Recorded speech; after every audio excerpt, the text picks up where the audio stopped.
आपने बोला कि बीपीएससी को लिखित नोटिस दे दिए हैं। आपने बोला कि एसएससी एसीएस के पास से हमारा बात ट्रांसफर कर दिया गया, सप्लीमेंट्री का बात ट्रांसफर कर दिया गया है, आप उनसे जाकर के मुलाकात कर लिए। लेकिन हर जगह से जब हम लोग को पता लगा है तो निगेटिव है। अब हम लोग भूख हड़ताल पे बैठने वाले हैं। काहे कि देखिए सरकार जो है हम लोग को मानसिक तरीके से मार ही चुके हैं, तो आप फिजिकली तरीके से हम लोग अपना ये मिट्टी का शरीर लेकर के हम लोग क्यों बैठे। नमस्कार, मैं अनंत कुमार, आप देख रहे हैं बिहार तेज खबर। अभी मेरा मौजूदगी पटना गर्दनीबाग धरना स्थल पर है। देखिए, कहा गया है student life is best life. हम नहीं मानते भाई। जो हम स्टूडेंट सबको स्थिति देख रहे हैं, हम नहीं मानते student life is best life. तो देखिए, लगातार बीपीएससी टीआर 3.0 के जितने भी अभ्यर्थी हैं वो किस तरह से अपना धरना प्रदर्शन कर रहे हैं। लगातार 4 महीना एवं से रोड पे इस तरह का धरना प्रदर्शन कर रहे हैं। गर्मी, जाड़ा, बरसात सभी को झेलते आए हैं। तो हम इतना भी अभ्यर्थी हैं, सभी से हम जानना चाहेंगे क्यों इतना बड़ा संकल्प लिए हुए हैं आप लोग का संकल्प पूरा हो क्यों नहीं रहा है, आखिर बाधा कहाँ पे है, सारी बातें हम इनसे करेंगे जानकर। तो क्या नाम हुआ सर? देखिए मेरा नाम सन्नी राज नालंदा से है। क्यों इस तरह से फिर भारी मात्रा में आप लोग शांतिपूर्वक ही सही धरना पर बैठे हुए हैं? क्या मांगे है सरकार से? देखिए सरकार से मांग यही है कि जल्द से जल्द सप्लीमेंट्री के लिए आप एक लिखित नोटिस जारी कीजिए कि हम लोग का सप्लीमेंट्री रिजल्ट कब जारी कर रहे हैं। काहे कि आपने बहुत बार पॉजिटिव रिस्पांस दिया है, तभी हम लोगों ने इतना जाकर के यहाँ पर बैठे हुए हैं अभी तक। और जब इतना आपने बोल वाला निकाल करके कि पॉजिटिव रिस्पांस दिए, आपने बोला कि बीपीएससी को लिखित नोटिस दे दिए हैं, आपने बोला कि एसएससी एसीएस के पास से हमारा बात ट्रांसफर कर दिया गया, सप्लीमेंट्री का बात ट्रांसफर कर दिया गया है, आप उनसे जाकर के मुलाकात कर लिए। लेकिन हर जगह से जब हम लोग को पता लगा है तो निगेटिव है। एसीएस महोदय सीधे ही बोले हैं कि सप्लीमेंट्री नहीं आ सकता, काहे कि टीआर 2 में कुछ जजमेंट आया था, उसी जजमेंट को टीआर 3 से रिलेट कर दिया गया है। तो ये सरासर अन्याय होने के बाद हम लोग ने सीएम आवास गए, वहां पर लाठीचार्ज किया गया। तो ये सारा देखते हुए अब हम लोग भूख हड़ताल पे बैठने वाले हैं। काहे कि देखिए सरकार जो है हम लोग को मानसिक तरीके से मार ही चुके हैं, तो आप फिजिकली तरीके से हम लोग अपना ये मिट्टी का शरीर लेकर के हम लोग क्यों बैठे। आप लोग इसको भी त्याग करवा दीजिए। आप लोग इतना मान चुके हैं कि आप लोग के मानसिक तौर पे सरकार आप लोग के मार चुकी है। हाँ, मार चुकी है। काहे कि और देखिए अभी भी और ये हालांकि देखिए हम लोग का मानसिक तौर पर ये कहीं ना कहीं ये सरकार खुद के लिए ये अपने आप के लिए नेगेटिविटी फैला रही है।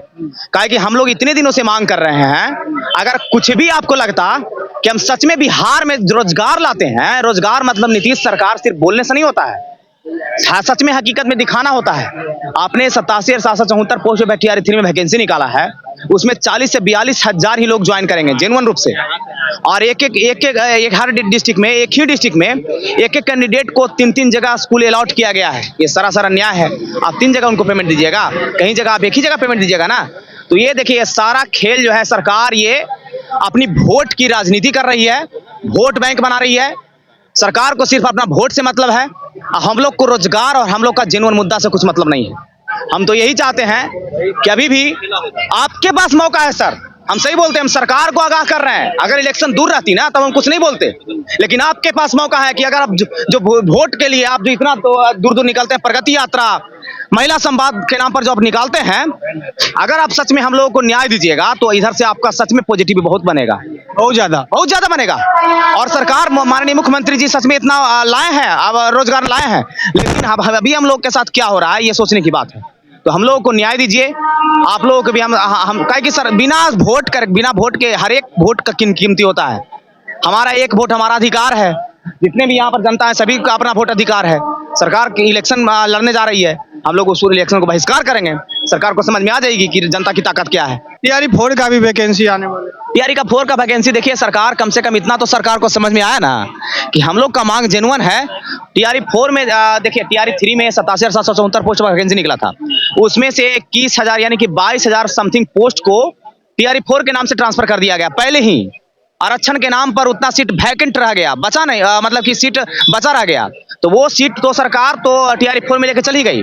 अब बाकी का जो 66,554 जो रिजल्ट निकला है और इसमें 51,389 लोग की काउंसलिंग करवाए हैं, ये बीच का जो 15 से 16,000 का जो गैपिंग है, बस इसी को हम लोग फुलफिल करने की मांग कर रहे हैं। ज्यादा की मांग नहीं कर रहे हैं, हम लोग 15,000 सप्लीमेंट्री की मांग कर रहे हैं। बस इतना आप सप्लीमेंट्री दे दीजिए, हम लोग सारे युवा खुश हो जाएंगे और इसका पूरा का पूरा पॉजिटिव रिस्पांस आपको चुनाव में दिखेगा। यानी आप लोग खुश तो सरकार भी खुश।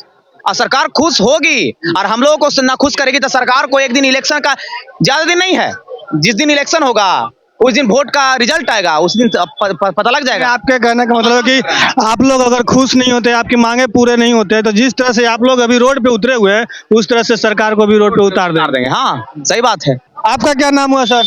मेरा नाम विकास कुमार गुप्ता हुआ। कहाँ से आए हैं? बेगूसराय।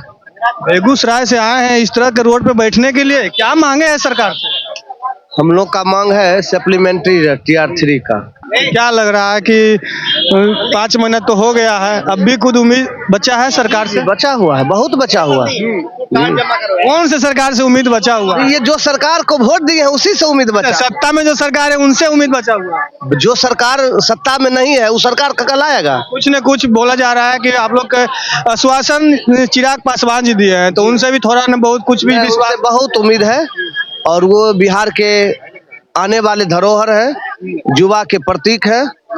वो बादशाह बनेंगे बिहार के और उनका काम कराना उनकी बहुत बड़ी जिम्मेवारी है। और जैसा वो भरोसा दिए हैं, अंतिम भरोसा चिराग जी के पर है और उनसे बहुत बड़ी हमारी जो मंडली है पूरी आश्वस्त है। जब आएंगे वो पटना 1 से 2 दिन में, हमारे जो सन्नी भैया हैं, विक्रम जी, सन्नी जी, कोई ना कोई डेलीगेशन के आदमी जाएंगे और विधिवत जो प्रक्रिया होगी सप्लीमेंट्री के ऊपर बड़ी विधिवत ठोस रूप लिया जाएगा। क्या नाम हुआ भाई? सर मेरा नाम मतलूब आलम है। कहाँ से आए हैं आप? हम अयोध्या से आए हुए हैं। कहाँ से बोले? अम्बेडकर नगर। अच्छा, अम्बेडकर नगर से आए हैं धरना प्रदर्शन करने? जी, अम्बेडकर यूपी से? जी। बहुत अच्छा खासा दूर पड़ता है। जी जी। क्या लगता है सरकार से आपकी बातें जो है सरकार के यहाँ रखा गया है, उम्मीद है सरकार के यहाँ से? सरकार से उम्मीद तो हम यही कर रहे हैं कि वो हमको दे दे, लेकिन जो है बार बार ये टीआरई का खेल रही है हमारे साथ। ये हम लोगों के लिए बहुत ही दुखदाई है। मेरा सर 1 नंबर से छटा हुआ है। आपका 1 नंबर से छटा हुआ है और वो कह रहे हैं कि TR4 की तैयारी करिए। मेरा जो है इसी में एज एक्सपायर हो गया, अब हम TR4 दे भी नहीं पाएंगे, तो क्या कैसे हम TR4 की तैयारी करें? क्या TR4 का वैकेंसी निकल गया? TR4 की वैकेंसी निकालने के लिए ये कह रहे हैं, लेकिन मेरा एज भी एक्सपायर हो गया है। अब कैसे हम TR4 की तैयारी कर सकते हैं? ऐसा संभव नहीं है। हाँ, इसलिए हमको सरकार से विनम्र निवेदन करते हैं कि हमारी बात को सुने और हम लोगों को सप्लीमेंट्री दे करके हमें पूर्ण रूप से न्याय दें। हम यही चाहेंगे सरकार से। तो जैसा कि आपने इनके आवाज सुने, इनका TR4 के लिए एज एक्सपायर हो जाएगा। बहुत ऐसे अभ्यर्थी है जिनका कि TR4 के लिए एज एक्सपायर हो जाएंगे। तो आप क्या कहते हैं, अपनी अपनी प्रतिक्रिया कमेंट सेक्शन में जरूर दें। अभी के लिए इतना ही। तमाम खबरें के लिए मेरे साथ बने रहें, देखते रहें बिहार तेज खबर। जय हिंद, जय भारत, जय बिहार।